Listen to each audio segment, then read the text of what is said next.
Seriously, what the hell's wrong with you people? We're bad guys. It's what we do.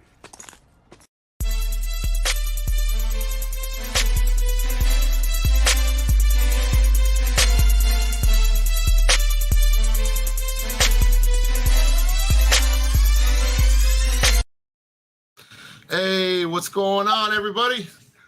Hey, what's up, Jeffrey? What's up, Austin? yeah, What's up? Can you guys hear me? Yeah, we can hear you. Sweet. yeah, we can. I'm good. How are you guys? Good. Doing good, man. Sorry it took me a little longer. I was trying to upload this video, this reaction video I did, and I was trying to do it in 4K, upload a video in 4K because I've never done it. It takes forever on my piece of crap computer anyway. And it was hanging me up, and I was like, all right, well, it's just going to have to premiere sometime, randomly render in the background or something. Sorry about that hang up, guys. All good. All good. But, man, I already see some people in here. Pedro, Andrew Jackson, James. What's up, everybody? Timothy, Dalbeck, Game City Savior, Kal-Al. He said, what is this? So, you guys, this is kind of like a special live stream, if you will, and I don't want to blow the doors open too hard on people's expectation, but there is some interesting stuff. This is kind of like your little adventure, Austin, and you know what I'm saying? And it's pretty cool. You kept me like updated, you know what I mean, through it all, and that was pretty cool. And you had took a lot of pictures and stuff, and I thought that was really neat. And, you know, I really hope that, I honestly do really hope that we get this damn Ayer cut, man, because it's criminal that it hasn't been, you know, released yet.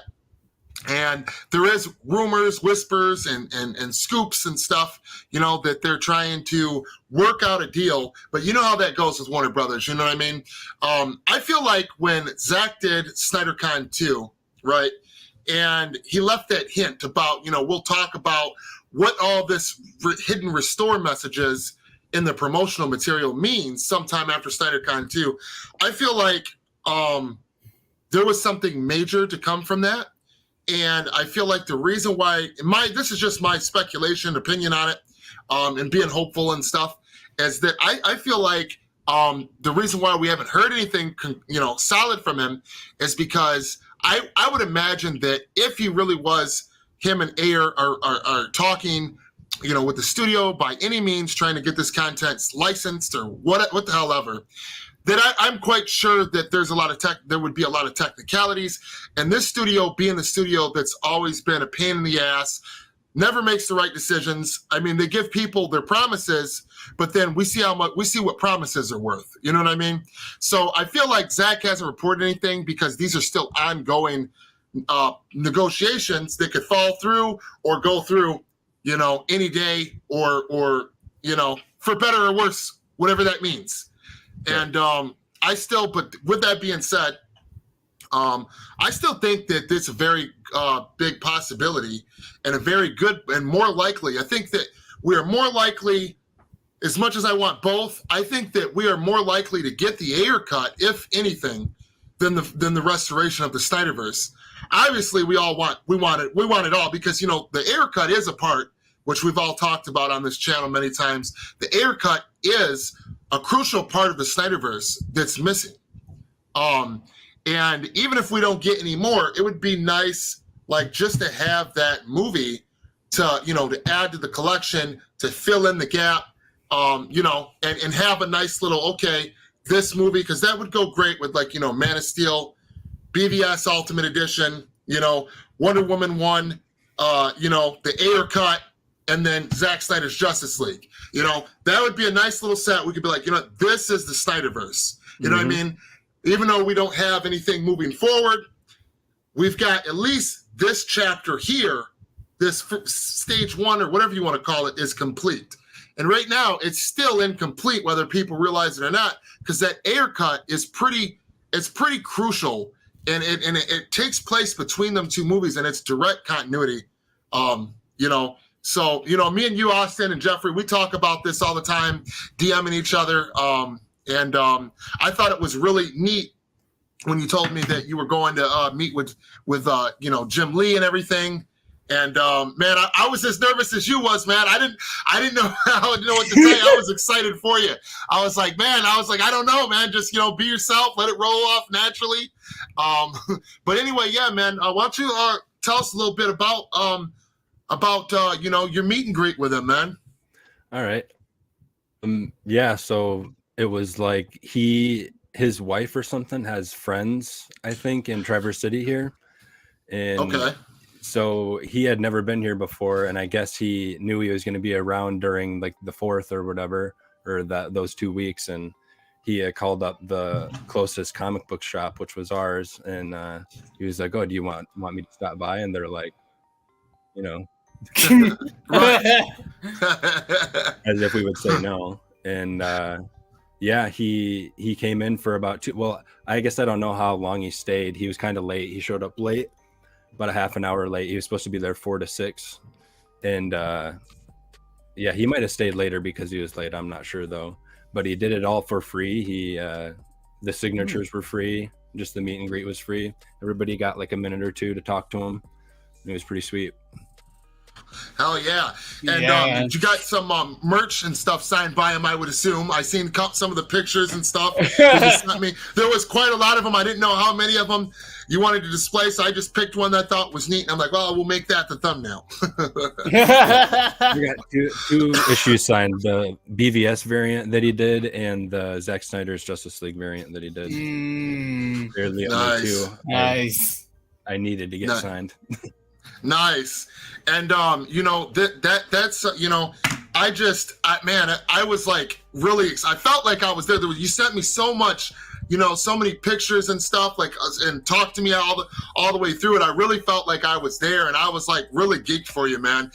Even if nothing came of your conversation that we talked about, with him, or if he didn't have time for that, just the fact you got to meet and greet with Jim Lee, he's a legend, man.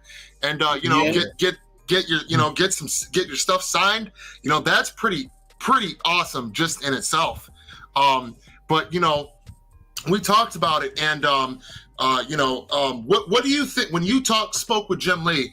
Tell me a little bit about when you spoke with him. What exactly was the conversation like? Was you nervous? What'd you guys talk about? Oh, yeah. Yeah, I was nervous the whole time. Yeah, I wore my Full Circle shirt. So the first thing he said, he noticed that immediately. He's like, "Oh, you're wearing one of my shirts." Right, nice. And you know how people are about the Ayer cut and the Snyderverse, so I felt nervous asking it in general because there's other people in line. I'm like, I might get shit for asking this. You know what I mean? Started right in there. So I almost kind of like whispered it to him. I'm like, "Hey, I got a question for you. You think we'll ever see the Ayer cut?" And the first thing he's like, "No," and then just cracks up laughing. And I'm like, "What?" Like he just told me no straight up. And then he's like, "Oh, no, I mean, yeah, of course you're going to see it, haha." And he's like, "No, but seriously, the thing about the difference between the Snyder cut and the Ayer cut is that Zach took his cut with him, whereas I don't think David did." And I was just thinking about all that stuff that we've heard about him having it on his laptop and Will Rowland seeing it and this and that. Yes. And I'm just kind of like, Right. Okay. Now when he said that, did he seem like, he was kind of being spiteful, or did he seem like he was genuinely just joshing with you, and he was like, yeah, of course, we would all love to see it, and hopefully, did he give you like, what kind of tone did he have like when he went about it? Did he seem like he was optimistic to some degree about it, but maybe misinformed, or? Exactly that, basically. He seemed like he genuinely believed that David didn't have his cut, or that he just must not be following David specifically enough. He's a busy guy. He's the president of DC. So I figured, he seemed genuine about it. And he even told me, he was just like, "I want to see it," and he's like, "There's even the Schumacher cut." And I'm like, "Yeah, I want to see that too." Yeah. So yeah. And then so that's the thing, so to a degree, he does pay attention and keep up, and he's the president of, what is he? President of DC Comics now? Yes. Yeah, DC Comics. Yeah, he's president of DC officer or something. Yeah. He's got he's been a big shot, but he got, within the last year, he got like another promote, like he's big dog status now in that division, right? So But I really think that it's telling because he's in his own little like now I don't want to say bubble, but he's got his own zone and his own little spot. And even he has heard like of the Schumacher cut. He even to the degree that he's aware of the Ayer cut. He's aware that clearly he's aware that people want to see it. Mm-hmm. And he didn't sound negative. He sounded positive about it. But it just sounds like to me, that he doesn't know exactly, I'm sure he's a busy man. I'm sure he doesn't keep up and he's not on Twitter and all this shit to know exactly all the lowdown of the Ayer cut. He doesn't know that, David absolutely has his cut, which that's not, he didn't say that, he didn't want to see it. He said that, he would love to see it basically from the sounds of it. And that he just thought that, it would be difficult because he's under the assumption for some reason right now that David never got possession of his cut from the studio. And if that was the case, though, I could understand him saying what he said because he'd be like, I want to see it too, but shit, good luck getting it from Warner Brothers. But see, David does got his cut. You know what I mean? And that's something in itself. And I really think that that we really need to keep pushing for this thing. And there was something interesting that you told me over text, over DMs when we were talking. What did he say something in particular to you about, what did he think about Jared Leto's Joker? What did he say? Did he say anything about him? Did you guys ever talk about that? He brought it up on his own. Oh, sorry. He brought it up on his own? Okay. Yeah. Because he's just like, oh, well, first he brought up, oh, David Ayer is such a good filmmaker. He's like, what did he make? Fury and Training Day. And I was like, oh, yeah, he wrote it. He's like, Thank you. Yeah. And he. You hear that, guys? Jim Lee says that. So all the haters out there talking about, well, what did David ever make that was so great? There's a small vocal, you know what I mean? There's a small camp that just likes to shit on Ayer and Zach and, but I think that's big too, because, he said that he thinks that David is a great filmmaker, even knew some of his movies off the top of his head, listed them off. So clearly he fucks with the guy's content and respects and appreciates his craft. So that's another big positive. We're slowly getting people. We've obviously still got a lot of big hills to climb when it comes to Warner Brothers, when it comes to restoring shit and getting this Ayer cut out. But we are slowly at this, and there's a cut, James Gunn being one of them molehills. But there's also, DeLuca Abdi, and Jim Lee, and it makes you wonder if Jim Lee was working side by side with Zach to create this art for SnyderCon 2. Do you think this is possibly a conversation him and Zach had? About the Ayer cut, about the Ayer cut, because I feel like he, the Schumacher cut, the Ayer cut, these are all things that Zach would know about. Yeah, and it just him and Ayer, even though it sounds like from the sounds of it, he's got a lot of respect and appreciation for David as a filmmaker. And is interested in himself and seeing, seeing the cut. It sounds like this is something that he could have possibly, spoke with Zach, because again, Zach said that, after this event that DeLuca Abdi and Jim Lee helped put together for him to make SnyderCon 2 happen. It sounds like the fact that he's aware of all this shit, and he's not on Twitter like that. He's not on social media like that, that he's got to have to some degree speaking with someone. And the last one that I know of that he's had contact with like that was with the SnyderCon 2 shit, is the most recent that I can think of. So I just think that that's pretty interesting, that to me just means that the door is still open. And it sounded like he was pretty hopeful about it. What did he think about Jared Leto and his Joker? And did he talk about that at all? Or he didn't go into depth about it or anything. He said that they brought up the movies that David made, and then he was just like, I even want to see all the Jared Leto stuff in it. So like he was like, I didn't even bring up Jared Leto yet. I didn't say that his name at all. Okay. So he was just like, I want to see the Jared Leto Joker stuff, and I'm like, that's exactly why I'm asking you about it. It's because of him specifically, really. But, so the fact that he himself, Jim Lee, is interested in seeing that, I'm like, come on, guys. Right. So like I said, he's got, like I said, he's paying attention, and they got to be, to some degree, he's got to be having either talks with fans, or he's got to be having talks with his executives, Zach, somebody, because the fact that, like I said, he's not in the movie division, he's not making the movies and making the creative choices on the DC film side of things, like in charge of that. So just the fact that he knows all this shit of unreleased cuts by directors that's not Zach alone, and is aware of quite a bit of shit. That's pretty impressive, and to me that's very interesting. Go ahead, Jeffrey. Yeah, because just like you said, he's also aware of the Schumacher cut of Batman Forever. So yeah, he clearly knows about other cuts as well that aren't part of the Snyderverse. Mm-hmm. He also brought up after the Schumacher cut, he was like, "There's also 3 cuts of the Flash that I've seen." Something. And I was but I didn't want to like just keep asking him questions. I just kind of no, absolutely. You don't want to come off like one of them obsessed fans that just can't get enough. I'm sure that he probably deals with so many fit people in a day that it's like you don't want to be overwhelming. So I think that you struck a good balance personally from talking to you.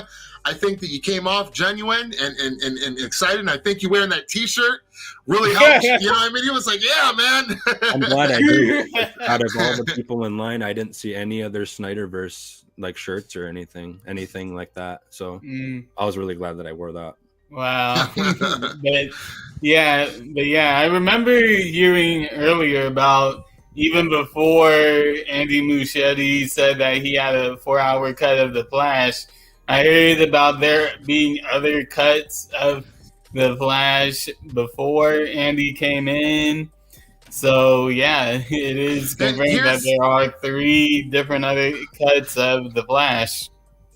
So here's the thing that, like I said, what I'm taking from the Flash topic though, is that the people that got early screenings, right?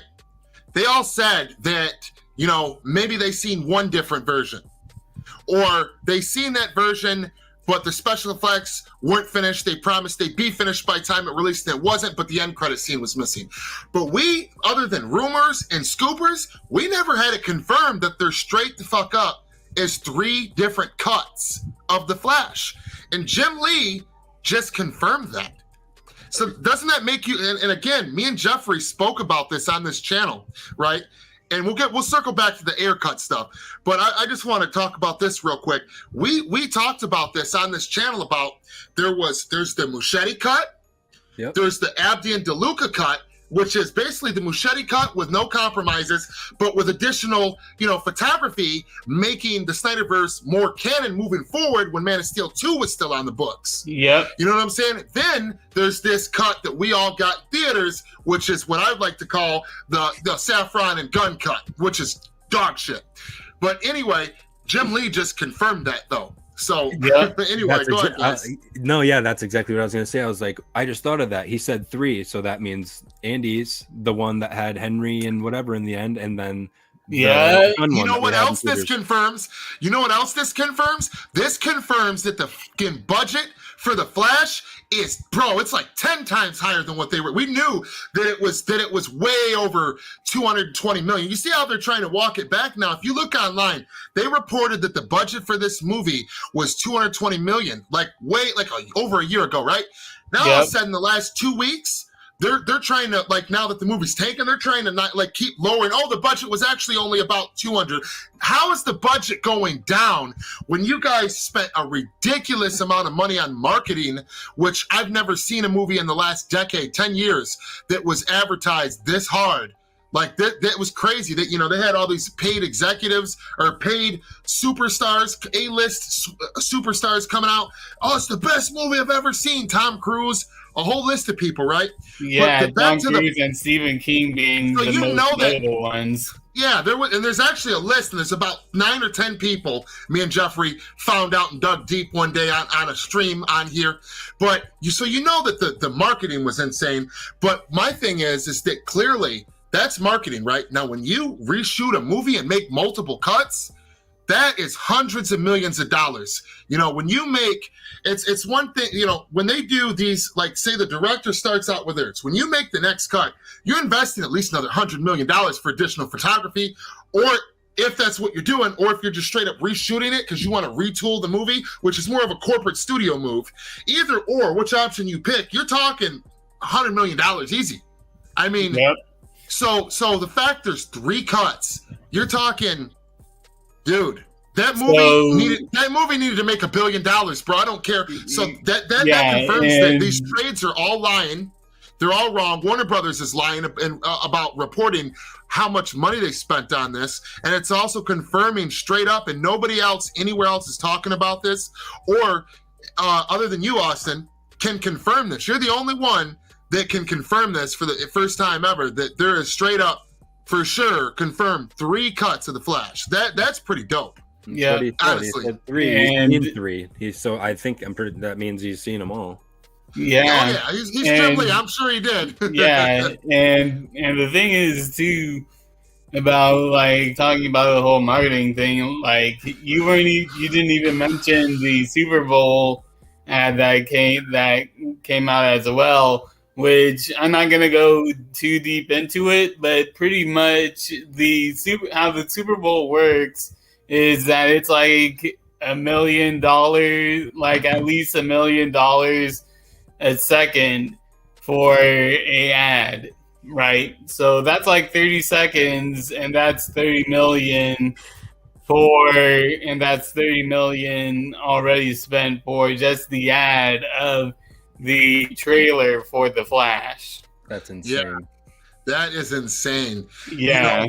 But I really just I think that it's pretty dope that think about the mindset, right, of the people that we've got in charge, even if they're not directly in charge of, the DC Films division, the people that we're now getting circling around that, right, that are in high creative positions now, they respect Zach, they respect his work. Hell, we've even got one guy that straight up said that he likes Jared Leto's Joker, that he's curious to see. We got Jim Lee saying that he respects his work, he respects him as a filmmaker, he knew all the movies, and he said he's super curious and really wants to see what Jared Leto's true performance is.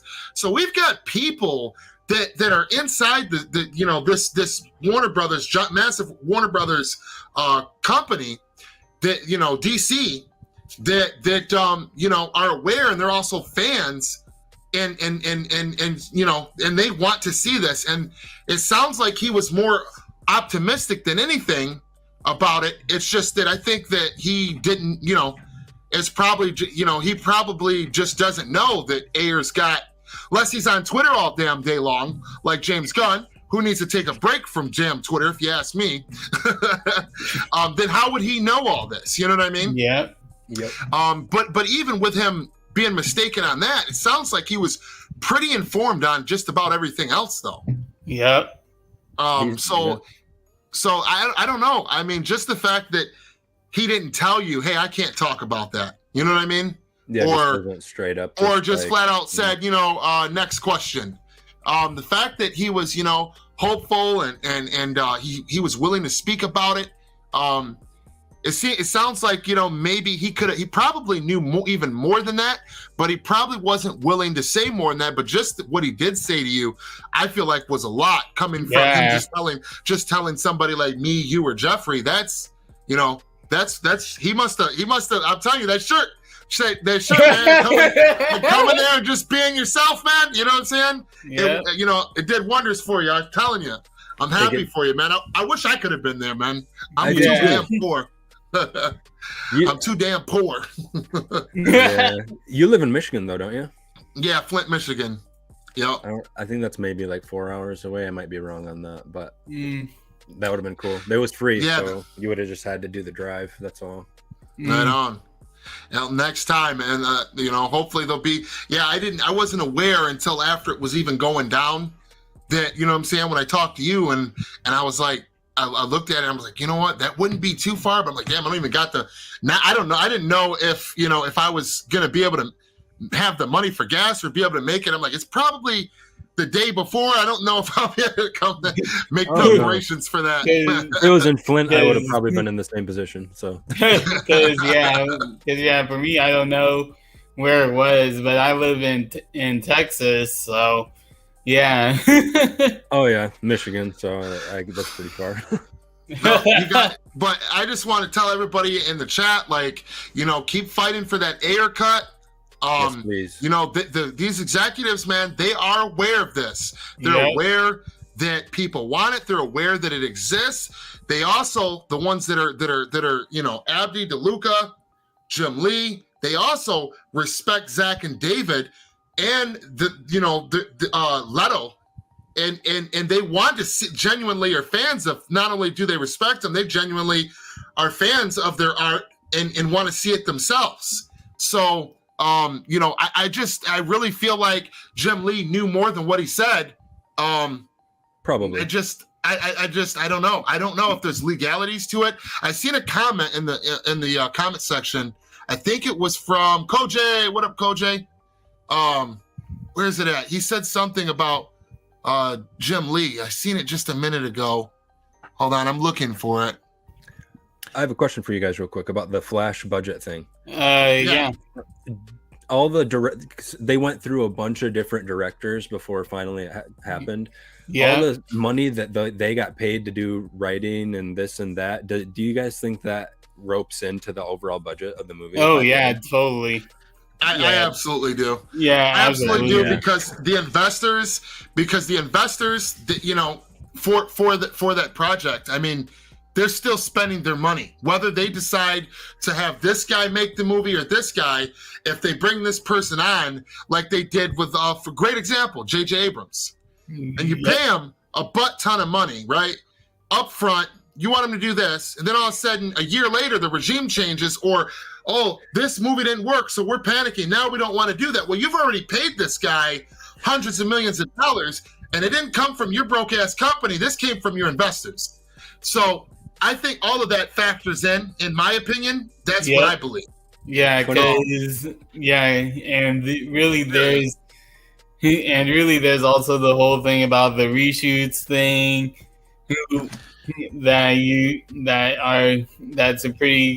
That's going to be delved into, that people can talk about. But yeah, like I really do believe that as much as the movie looks cheap on the VFX department, I do believe that it's around the 300 range than what people are saying about 220. I don't know, man. I can't even fathom how much money they really thought this was going to be, like their Endgame film, like out the gate. Like they thought, like the Flash, like Zaslav thought that this was gonna, Zaslav and Gunn. I think Gunn just went along with Zaslav, and I think Zaslav genuinely seen the movie and thought that, you know what, this is going to be our Endgame, and even if it's not, we need to make money, so we're going to pay everybody whatever they need to come out and say whatever, to say that this is the greatest damn movie since The Dark Knight. Like, don't you guys like how they like to say that about? Yeah, about every time a new damn DC movie comes out that's supposed to be good, you know, you always see that one critic or that one executive talking about, like, oh, it's the greatest thing since The Dark Knight. I'm telling you. Like at that point now, saying this movie is the best DC movie since The Dark Knight is pretty much saying the exact same thing of like saying, this is the best, greatest thing since sliced bread. Like that's how mundane that saying is, because there's been so many there's been so many DC movies that are arguably better than The Dark Knight since its past. So it's kind of like, why do we keep going back to The Dark Knight? I agree. There has been many since then that I think have been better. Yeah, Dark Knight's great, but no, dude, they were great, but it's like it's been so long since that came out, and it's like we've got so much more that we could have done. You know, we could have done the Ben Affleck Batman movie, which I still am hoping that there's a way to get that, like a one-off of that made on Netflix. That would be amazing as an Elseworld movie or something. But I think that pertaining to the Ayer cut, though, I definitely think that there's stuff going on in the background regarding this. And I just thought that this was an interesting, situation. I thought that everybody would want to hear this, that they are very much aware. So when we campaign for these, everybody needs to like participate, because clearly the noise is making it to people that it needs to make it to. That doesn't necessarily guarantee they're going to give us what we want, what we're asking for, what we're trying to pay for as a consumer. But that damn sure is half the battle alone, because if it doesn't go away and they keep seeing constant outcries, they're going to get broke enough one day where they're going to say, fuck it, just do it. Just do it. Get it out of my face. I don't want to hear about it anymore. We don't got nothing to lose. You know what? If that damn thing bombs, we're not no better position. And you know what I mean? And obviously we know it's not going to. But my point is, they're getting more desperate by the day, the studio is, because of the amount of massive bad decisions that they've made over and over again. And now with this licensing angle that's been being worked, and also there's an Elseworlds aspect too. But I think that the licensing deal is more likely than not, because I don't think that it's the same reason why I think it would be fucking insane if they did like a Matt Reeves Batman universe and then did Elseworlds, because that's still DC Films side of things, right? Yeah. If you make a whole Batman universe, you're competing with, you got the DCEU and Elseworlds competing with each other essentially, because you're going to have two Batmans, you're going to have multiple movies and universes at the same time with the same characters, but they're different universes. That one has nothing to do with the other. You're essentially going to be, shooting yourself in the fucking foot. The studio would be. And they were reporting on that recently, and I think that that's just what their plan B is. I don't think that this Elseworlds, I know people want the Zach's universe to be an Elseworlds. Well, why can't you? I think that it's pretty clear that they don't want to compete with each other. Yeah. They don't want to compete with Zach. So I think that the most likely way to do this is like to get Netflix, number one, but if not Netflix, like Universal. Yeah. So, Zach's got a great relationship with them. And I think that they had a logo on the SnyderCon 2 promotional material, if I remember correctly. Yep, you're right. People were saying, oh, sorry, go on. Yeah, Universal was in there as well.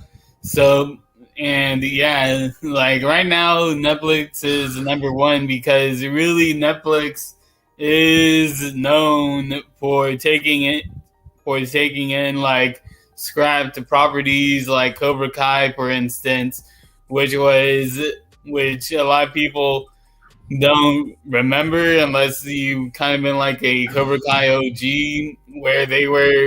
where Cobra Kai was originally in YouTube Red. It's now called YouTube Premium, but at the time Cobra Kai was on YouTube Red, and I remember it back then being called YouTube's Game of Thrones, on being the most popular thing on the YouTube Red service, and then YouTube canceled it because it was too expensive to make going into the third season, and then that's when Netflix picked it up to help finish that show off for Cobra Kai season 6 now.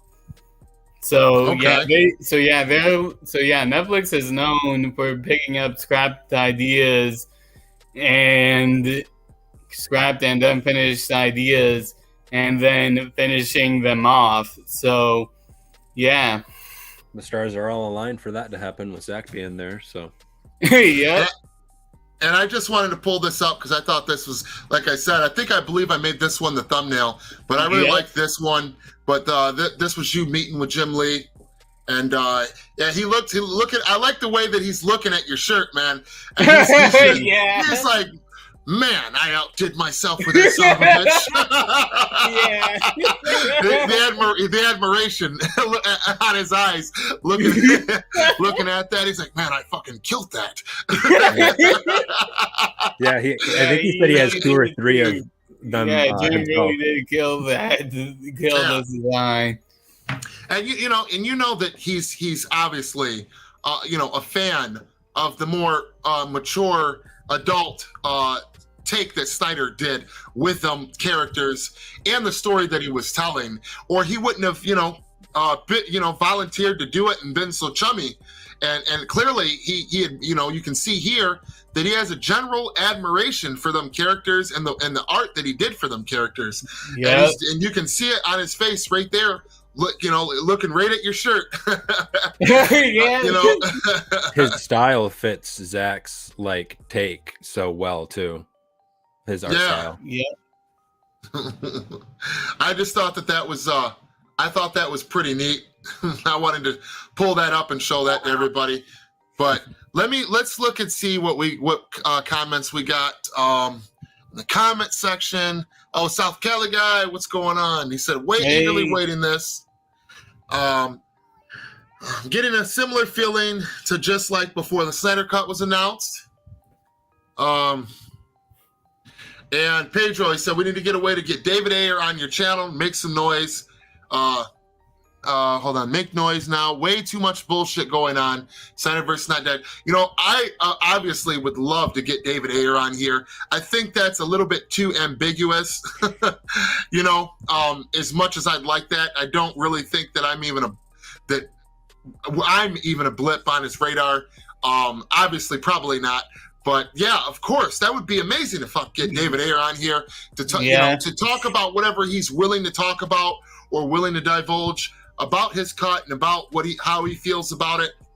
To get him here to actually be able to sit down and be able to see, hey, I'm sure everybody that gets on my channel, if they would jump at the chance to jump into the chat, to jump into the panel live stream and be able to talk to him, ask questions to him and tell him, that they appreciate his work. And I think that, I think David needs something like that, because a lot of times, man, he just seems like he's been really down on his ass and just kind of down and still trying to stay optimistic about stuff and keep a career. I feel like, that would, something that if I could reach out to him that he might actually do, just so that he could hear, that, hey, it's not just people on the internet. We're real people.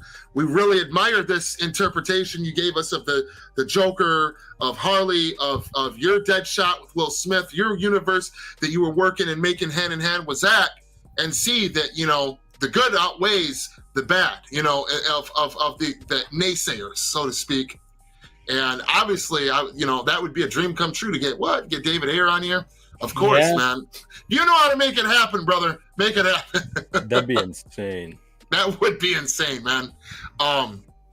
Let's see. If WB was smart, they would announce the Ayer cut at Comic-Con. That's another good comment right there. And did you guys hear that they are right now, rumor has it, because I don't think it's been confirmed, maybe it has, they're talking about completely skipping SnyderCon. My God. They're talking about completely skipping Comic-Con this year. Now, James Gunn's confirmed he won't be showing up, but their rumor has it that the entire studio is going to completely basically skip on the film side of things. Honestly, I wouldn't be surprised because so far it's confirmed that pretty much all of the major studios from Sony to even Marvel Studios are skipping out on Comic-Con this year. So I wouldn't be so me personally, I wouldn't be surprised if they're skipping out on it. So I got a question: is this year's Comic-Con, is it on July 20th? July 19th, the San Diego one? Yeah. Like July 19th through the 23rd, because I'm on Jim Lee's Facebook page right now, and he's going to be there. Huh. Okay. Because I was just, all right. So that's only, already the, what is it?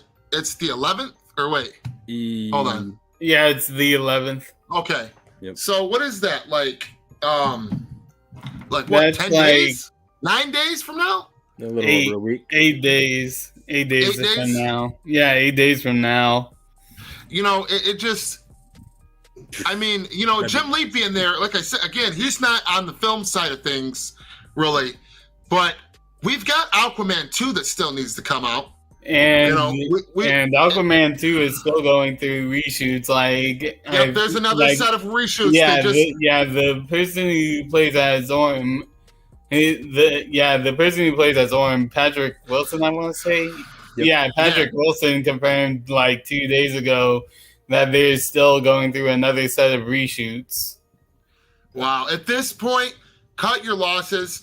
And I hate to say it, but scrap the damn movie. Just, you know, write it off like you did Batgirl. Because at this point, if it's not going to be the movie the director wanted, you know, and they made the first one so loosely connected, you know, to the Snyderverse that it was just its own thing. It didn't step on its toes, but it was like its own thing. You know what I'm saying? At the same time. Yeah. But it was still connected. They just were real loosey-goosey. You know, loosey-goosey with the connectivity, yes. Yeah. So if they're not going to, at the very least, do that again with the sequel, then and you've already fucked it up for the director because you've had 3 different regimes make him reshoot this, reshoot that, and now it's going to cost millions for him to reconstruct what he initially had, fucking shelf that thing, bro. Because because he's already, you know, and here's the thing, Momoa's already like acting like he's pumped and geeked about playing Lobo. So if that's the case, and if they're going to have to pump out hundreds and millions more, just shelf it. I don't want to see Aquaman go from $1 billion, hit to a flop. I mean, I just don't. Yeah. But that's the reality that we're living in, and that's not Momoa's fault. That's not Juan's fault. That's the fucking studio's fault. Yep. But yeah, they're, you know, going through, and you know, with them not having, here's the thing too, with them not having any content really to display, for, you know, San Diego Comic-Con, the perfect thing that they could do, but we all know that most likely they won't. They should be there and drop that damn Ayer cut in the meantime until Aquaman 2 comes out at the end of the year, and until you get rolling around in another year and a half, 2 years, to get your Superman legacy bullshit off the ground. In the meantime, drop something that the fans actually want to see, and they will go pay and see it. You know, gotta do.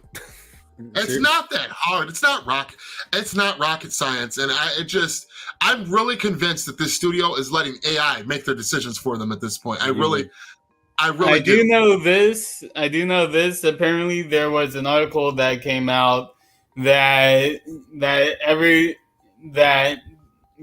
is an article that came out that Warner Brothers is using AI to choose which movies to greenlight.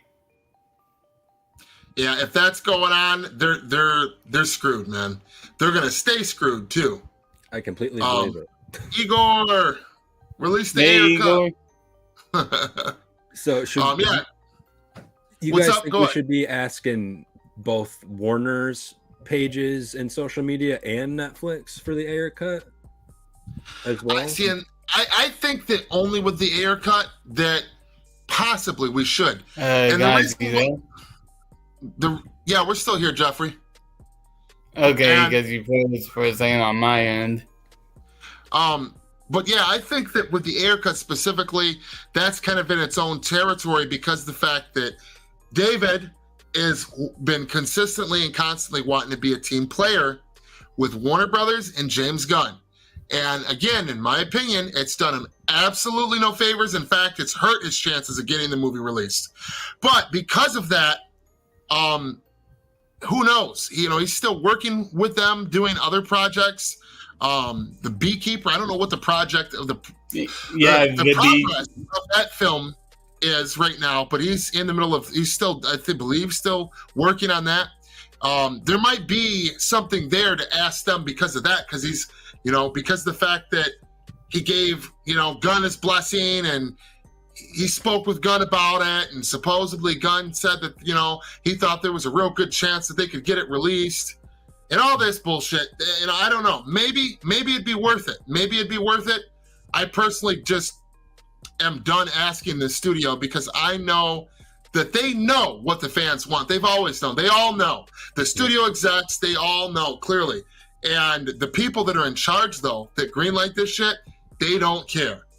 And the only thing they're going to care about is their money. And their money is getting fucked up right now. So all we can do is keep making them take L after L until they have no other option, really. That's the only thing that I can really see working. But I do think that maybe that there could be a possibility that asking Warner Brothers and Netflix, but I personally just don't want to anymore, because we've been at that for years with them. I know. And it's we got the Snyder Cut, but it was when the Snyder Cut happened, their hands were tied. All this COVID shit. AT&T was in charge. They were tired of seeing all the fucking campaigning all over their shit. AT&T, please release the Snyder Cut. and on top of that, they don't have no emotional disdain and feel attacked by fans just because they're asking for a product that they fucking have. They don't have. They're just like, well, if you got the fucking Snyder Cut, man, give it to them. Yeah. You know what I'm saying? That's how AT&T approached the situation. Yeah. And Warner Brothers could not refuse, because they were their co-parent. So they came down there, was like, psh, psh, hey, you're going to release that fucking Snyder Cut, because there's this thing called COVID, and we need some content for streaming, and da-da-da-da-da. And we're tired of seeing all the bullshit. What's the problem? You have a product the customer wants to buy, give it to them. Like, that was AT&T's attitude towards the Snyder Cut. And the big reason, not the only reason, but one of the biggest reasons, plus all the hard work that many, many people put in for years. But like I said, once they got out of that situation, they're starting to get back now into a situation that's as dire as it was when all that COVID shit was going on, because they're going bankrupt left and right. So maybe soon they'll be in a position to not be able to refuse these demands anymore. Who knows? Yep, and really like going back to that, to like make sense of it, like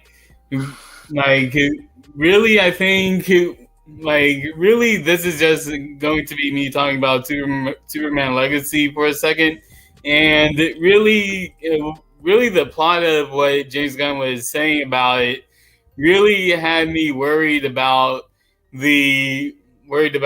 what they were going to do, and really how bad the situation is in DC, in Warner Brothers in general, because he said that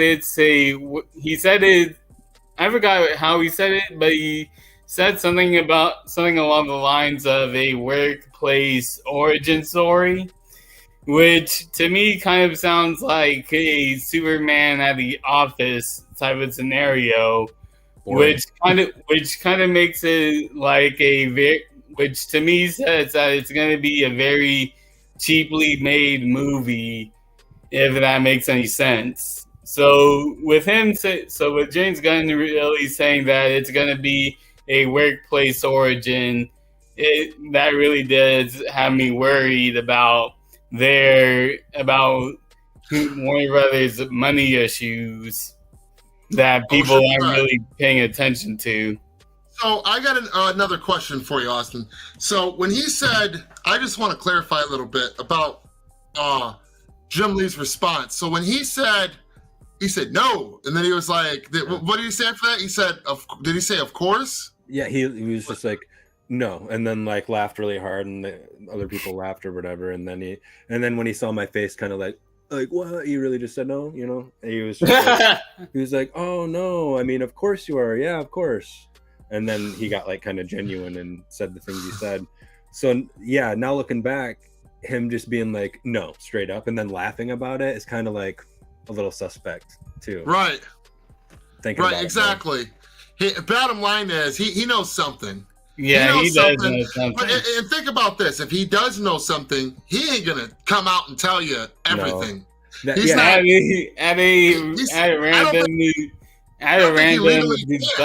At a random signing too, where there's probably people with camera phones and stuff.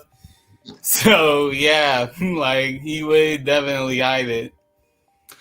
Yeah, especially when, especially like I said, the fact that he also followed that up with the fact that he, started talking and knew so much about it, and also was a fan of the Joker and wanted to see all the Jared Leto cut material, and that he knew about all of that.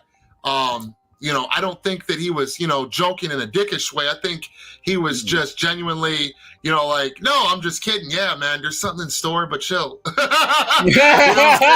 Yeah, that's why I wasn't disappointed, because it's like, I mean, that's about what I expected him to say. There, he wasn't going to say anything like more like, yeah, just wait a second. Like, yeah, actually, just the other night, me and David were.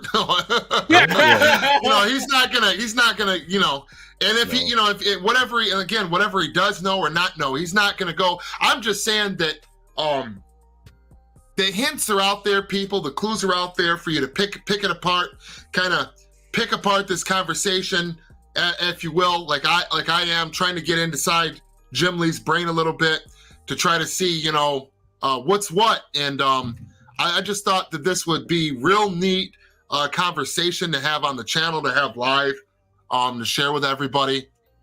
And I just think that everybody should just start, just keep at it.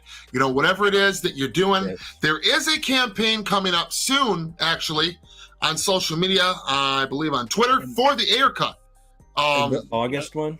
August, yes. Yeah, that August one. 7th. Everyone needs to keep hitting before that, though. Everyone needs to. Oh yeah. We need to. Totally. We don't want to wait till the trending event. We want to start we want to start like weeks before the trending, just warming up, getting back in the swing of things, and getting the word out there. Yeah, and to really, because really just keep going, because really to help prove a point, like with the Alita sequels. Like, we finally seem to have gotten confirmation on that with James Cameron kind of like saying that he is straight up working on the Alita sequels in Austin. I'm guessing Austin, Texas, since he said Austin. But yeah, James Cameron is working on Alita sequels right now. So really, I heard something. I heard something about that. So you said he's working on it now? Yeah, he said that he's working. Yeah, he said that he's working on it, but there hasn't been a official announcement yet. So it's kind of like James Cameron just kind of let the cat out of the bag accidentally there. You know what? You know why? And he can afford to do that because Avatar 2. The money, man. Money talks, man, and he made that a ton of money. Money talks, and it's James Cameron, man. You know what I'm saying? So, I'm happy for the Alita Army. They've helped us campaign, and work side by side with us in the DC fandom and in the movement and everything for a long time. And I also do want to see it for myself. Yeah, me too. I want to see a sequel made for myself. I very much enjoyed the Alita movie, so I'm very happy to hear that for them, and I hope that all of the Alita fans are geeked and pumped about that. They've seemed to be kind of quiet on social media lately, though. I haven't seen, but I don't know. Maybe it could just be my corner of the fence over there. But I haven't seen. I'm surprised I haven't seen more of them talking about it. But that's pretty dope. More news articles that have been coming out recently about what James Cameron said. Uh-oh. Like, I think it came out it came out at first from Forbes, I believe. Like, a lot of people are sharing the Forbes article about it. but I think it was something else. But yeah, a lot of people are sharing the Forbes article about it, Vanity Fair, Hollywood Reporter.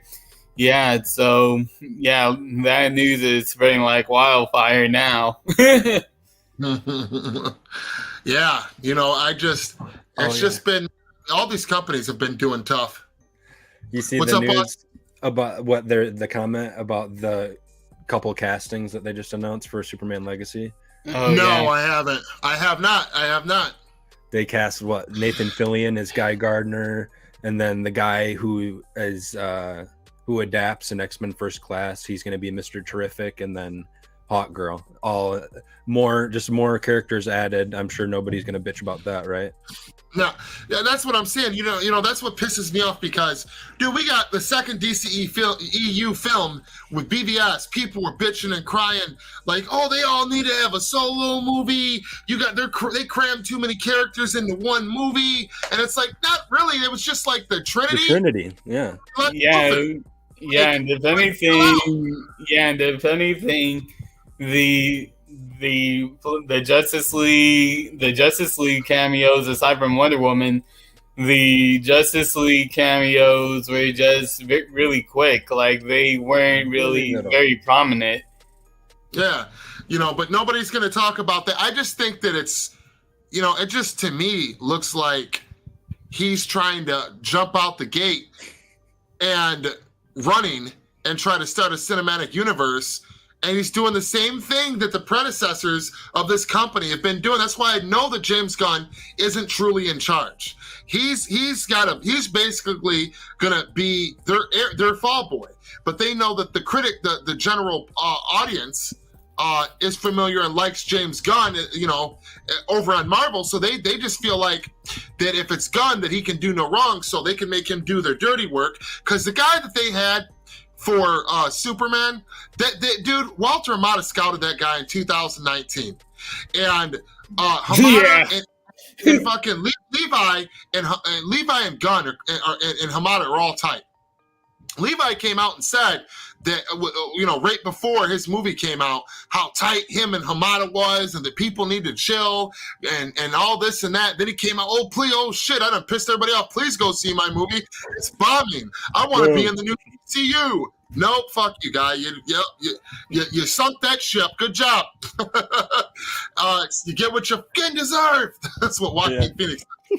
But it's funny to me because Hamada Gunn even confirmed that Hamada approached him the same year at the end of 2019, early 2020, about doing a Superman reboot movie. Yep, and he said that he supposedly said no. Okay, but then this article came out and said that they were scouting this exact guy, and come to find out, this is David Cornsweet. This is who they actually casted. So no, there was a secret plan in the works, bro. There's so many there's different regimes within Warner Brothers, different groups, fighting for power constantly in that studio, and they're all snakes, man. And clearly Hamada's camp lives on. Even if he's not there anymore, everything that he set in motion and whatever people behind the scenes were supporters of his, they're still fighting for what Hamada wanted to do while Hamada's gone. Yeah, and that's the thing. Clearly Gunn thought that Hamada's the shit because he's using his casting for his Superman movie. Yep, and Toby Emmerich is also still in WB, albeit not in a executive position. He's in a producer position, but Toby Emmerich still does have kind of leeway, just not as much anymore as he did earlier. Right. So these camps are still alive and strong within Warner Brothers, but we're getting more people, on our side, so to speak. I would say more people that are more pro Snyderverse than against it, and that's all we can do really is let them keep fumbling the ball, because it was the stupidest decision ever for Gunn to come out years ahead of time for him being ready to do his Superman Legacy movie and tell everyone basically over an Ayer cut campaign that they're rebooting the entire universe. You broke the internet so that you could basically bitch slap fans of the company that you're supposed to be making projects for, and now they're giving the finger back to you, and you fuckers are wondering why. It's hilarious. And the thing is, that was also a double whammy, because not only did he mess up with the fans, but he also messed up with his own studio, because as we've seen with The Flash, a lot of people think that it's useless seeing because you know that there's already going to be a reboot. Smash the like button, everybody. Get that video up there. That's what makes me mad about James Gunn. Oh, sorry, Jeffrey. No, go ahead. But like I said, like him coming out saying that they're going to reboot the whole thing, which technically they aren't, because the Suicide Squad is still canon and they're still going to be doing Peacemaker season 2.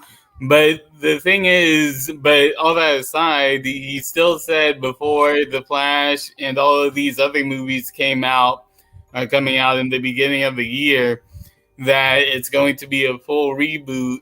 And as you can see, as I said with The Flash, you don't see a lot of people going to see The Flash because people already know it's going to be a reboot. So like that George Clooney cameo at the end really means nothing. Like it could have been a big thing if James Gunn didn't say anything about a reboot, but the fact that he did really makes it a moot point. And Marco Nerd said, Gunn's DCU is a total mess. Superman movie that isn't even about Superman. Rush Bat Family. Wonder Woman story before she was even born. Suicide Squad movie that won't lead anywhere. Cringe sex jokes. Yep. Sounds like James Gunn. And also Amanda Waller show. Black Superman movie. Nobody cares about them. And I almost forgot about it. Yeah. I mean, so if Batman's going to have Damian already, does that mean so either he's going to be an old Batman with this young Superman, or he's going to be a young Batman and they just completely skipped Dick Grayson, Jason, Dick, or Tim Drake? Well, I did hear. Damian. that's the only two scenarios. Well, I don't really. Well, I don't really know about the timeline on everything, but I do know this: that apparently for the DCU Batman, for James Gunn's universe Batman, apparently they're looking for a Asian American actor. So I heard about that too, and I don't know how that works. I'm just over the race swap, gender bending, fucking like agenda shit that it like just in general, like, you know, I just maybe one character here and there, if they're just such a phenomenal actor and they just happen to be this not the right race, then go ahead and go with them. You know what I mean? Because it's more or less who's best for the role. But it's like they do these things on purpose so that they don't have to pay people a lot of money, and so that they can pull in a certain crowd, and that certain crowd isn't people that pay for your fucking products. And I don't get why Hollywood is so behind the curve on understanding that they are not making money off this woke shit. They're not. Like, I don't get it. You know, look at I mean, even with the Batgirl movie, I mean, they shelved and canned that. Admittedly, that wasn't because of anything. The movie didn't even have a chance to do anything to see what it was going to do. And that was mostly just Zaslav being a cheap fuck and 3 regimes of reshoots. They're just like, you know what, shelf this damn thing. Yeah, and really, even there was a shelved Scooby-Doo and DC crossover movie that got leaked. Like I've actually seen it. The entire movie got leaked. It's called Scooby-Doo and the Crypto 2, and it was actually really good. It was actually 100% completely done with the art, the voice acting, and it even had credits to it. So yeah, it was really great, and I'm like, why did they cancel it? like it really would have made money on DVD. Like it really would have. Yeah, I don't know. I mean, it's just a lot of, they canceled a lot of shit over there on HBO Max when it was still HBO Max. Now it's just Max. They've completely just jumbled. They're just such a clusterfuck, man, of a company anymore that, they're just a laughing stock, but we're at over the hour mark, guys. And I got some business I need to take care of. So I just want to circle back to the Ayer cut topic we were talking about. The door is still definitely open. You all are. I hope that all of you will take what you will from this and try to do like I did. Pick Jim Lee's brain, see where he was coming from, see what angles there could be with that. Because for my consensus on it is that there's hope there. There could be something there, maybe not. But just keep fighting for that Ayer cut. Hopefully one day we will see that damn thing on Max or Netflix or somewhere, because there's really no reason at this point not to release it when Ayer's got the cut and the film's 99% done. I mean, hell, it could probably be released in the state that it is now, but I want it like it was intended to be released by the director and polished, personally. So, but anything you guys want to close out with? No, just keep up the good fight for the Ayer cut, and we'll get there. Like if the Elite Army can get their sequels, because James Cameron once again confirmed that he is working on 2 Alita sequels. So you're already getting a trilogy of Alita movies. So if the Alita Army can do it, 4 years later, then so can we. All right. What about you, Austin? Basically, fight harder for it now, I guess. He said no. Not that he is comparable to anybody at WB or anything, but if you think about it, back in the day, people in WB were saying, "Oh, the Snyder Cut's a pipe dream. This, and that." Jim Lee was saying no, kind of in a jovial way, and even talking about having interest in it is way more hopeful than someone at WB saying the Snyder Cut is a pipe dream. So, if anything, just fight harder for it. I think the evidence that backs it up too is the fact that after he got done joking with you, he got serious with you, and he knew a fuck ton of information about it that we all know, about, what was cut, that, this and that, all the Leto stuff on the floor, the Schumacher cut, all that shit, so yeah, just keep fighting for it, guys. Keep hope alive. And I hope you guys enjoyed this live stream, and we're going to get out of here, guys. So see you guys all later. Thanks for having me on. Man. Anytime. Nice talking to you guys. Peace.